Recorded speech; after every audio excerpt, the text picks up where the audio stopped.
C'est bien, on commence d'entrée, comme ça on va pouvoir un peu expliquer les choses, parce qu'il y a eu beaucoup de polémiques pour rien, donc peut-être je vais mettre ça sur le compte de l'incompréhension, ou bien peut-être de la désinformation, peut-être Nes ma kanosh arfin.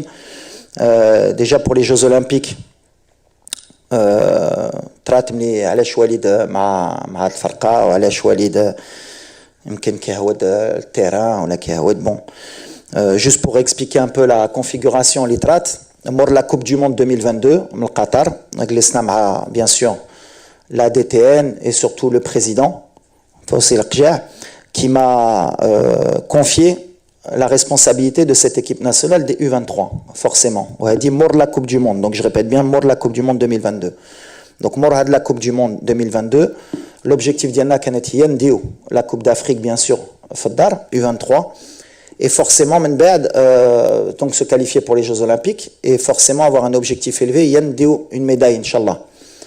Donc, le contexte, dit la responsabilité, forcément, je m'investis à 100% de Haligoult. Donc, si je me rappelle bien, au mois de mars 2023, le match contre le Brésil, peut-être déjà il y avait pratiquement, je crois que c'était 7 joueurs olympiques. Ken Kishta, Bouchouari, Zelzouli, Khannous, Ken Salah, Ken Amraoui, si je me rappelle bien déjà, on avait commencé le processus. Au mois de juin, si je me rappelle bien, 2023, les Olympiques pour la Coupe d'Afrique U23. D'ailleurs, on a fait un mauvais mois de juin parce qu'on avait laissé les joueurs de Botola pour finir le championnat et les joueurs olympiques pour se préparer. On a appris, nous, de nos erreurs pour que, justement, au mois de juin, les joueurs olympiques, quand même, ils restent avec l'équipe A.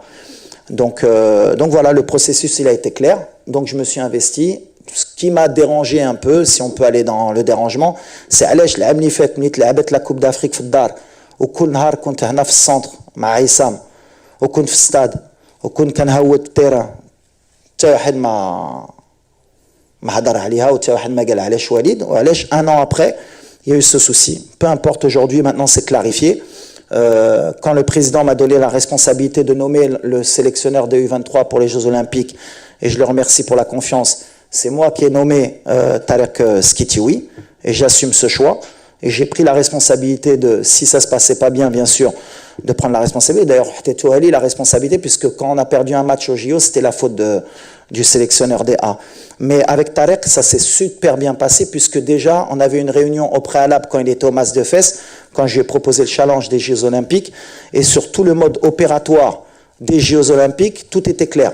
C'est-à-dire qu'il savait très bien que les joueurs, il les aurait pratiquement 15 jours avant les Jeux Olympiques. Il savait que les joueurs étaient avec moi, qui travaillaient avec moi et qu'ils allaient les récupérer. On a travaillé ensemble dans le processus pour que les clubs acceptent de libérer les joueurs, puisque ce n'était pas une date FIFA. Donc, pendant tout le mois de vacances que j'aurais dû avoir, c'est moi qui me suis déplacé pour convaincre et Monaco, et le Betis de Séville, et le Havre, et X et Y. Bon, c'est vrai que j'ai échoué sur Shadi Riyad et sur Saïbari du PSV, puisque les clubs n'ont rien voulu entendre, malgré que jusqu'à la dernière minute, on s'est bien battu. Le fait que Azouzi vienne le 20 avec Bologne, avec bien sûr Marco Di Vaio, avec qui j'ai eu un très bon contact, on a trouvé l'accord alors qu'au début il ne devait pas le libérer. Donc voilà le processus, comme l'a dit Tarek, il l'a très bien expliqué, comment on a fonctionné pour que le Maroc gagne à la fin. Et en fait, ce qui m'a dérangé dans tout ça, c'est que dans le process, peut-être ma Kuntouch Wolfin a le processus, dans ce process, c'est le résultat. Est-ce qu'à la fin, on a réussi à être champion d'Afrique et avoir une médaille? Peu importe le processus, je peux comprendre que pour certains, ils ne sont pas habitués, mais le résultat, il est que, je crois, en 8 participations aux Jeux Olympiques, et depuis 72, le Maroc n'avait jamais passé les poules. Du tout. Et qu'aujourd'hui, on est la première équipe, historiquement, à être médaillée, et félicitations à Tarek, parce qu'il a fait un travail extraordinaire. Donc, à partir du moment où il y a le résultat, et qu'en 2 ans, alhamdoulilah, on est passé d'une équipe qui fait une demi-finale de Coupe du Monde, qui fait une demi-finale de Jeux Olympiques, qu'on a rajeuni l'effectif, et tous ces jeunes, puisque sur les 18 joueurs, il y en a 12 qui sont passés par l'équipe A avant. Donc ça veut dire que j'ai intégré dès la fin de la Coupe du Monde un processus de rajeunissement de l'équipe pour préparer bien sûr le présent, puisque moi je suis jugé sur le présent, et je vous l'accorde, mais mon travail en tant que cadre marocain et entraîneur national, c'est de préparer aussi l'avenir. Parce que ce qu'on prépare, c'est 2025, 2026, mais aussi 2030. Pour le sélectionneur qui sera en place, Inch'Allah, à ce moment-là. Et pour qu'à chaque fois, il y ait un process fédéral, bien sûr, et initié par le président aussi, qu'on a un process que le Maroc ne fasse pas qu'un coup, une demi-finale de Coupe du Monde, et qu'il n'y ait plus rien derrière.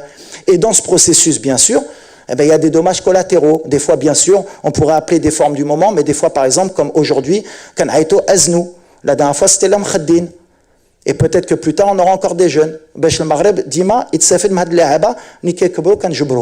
donc, à la fin, pour terminer, la relation elle était parfaite entre Tarek. D'ailleurs, pour finir, on a mis à disposition de l'équipe olympique pratiquement tous les moyens de l'équipe A, puisque et le staff technique était présent tout le mois, et le staff médical avec le docteur Bodo était présent, et la réathlétisation, et tout ce qui est organisationnel des A, on l'a mis à disposition de l'équipe olympique pour avoir du succès. Alhamdoulilah, Allah m'a khaybnash, on a ramené la première médaille de l'histoire, et on est très fiers, et il faut féliciter et les joueurs, surtout Tarek et son staff, et bien sûr la fédération et le président, d'avoir eu cette ambition et d'avoir mis les moyens à disposition de cette équipe pour que le Maroc, comme l'a dit Tarek et il l'a bien expliqué, et c'est ce que j'ai aimé, pour que le Maroc soit gagnant, parce qu'à la fin, bien sûr, هو المغرب هو كل شيء ماشي وليد ماشي شي واحد اخر ماشي شي واحد خصو يكون عنده الحق.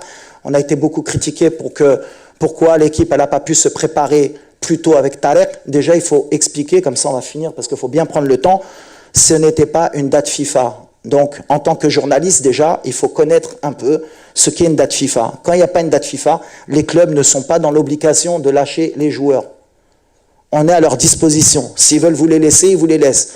Par exemple, pour Azouzi, ils nous l'ont laissé 4 jours avant, et c'était le deal. Donc, en tant que journaliste ou en tant que presse spécialisée, il faut expliquer ça aux gens. Et Tarek, c'est pour ça qu'il a fait un travail fantastique avec le staff, c'est que on a fait le maximum pour que les joueurs en aient la meilleure équipe possible.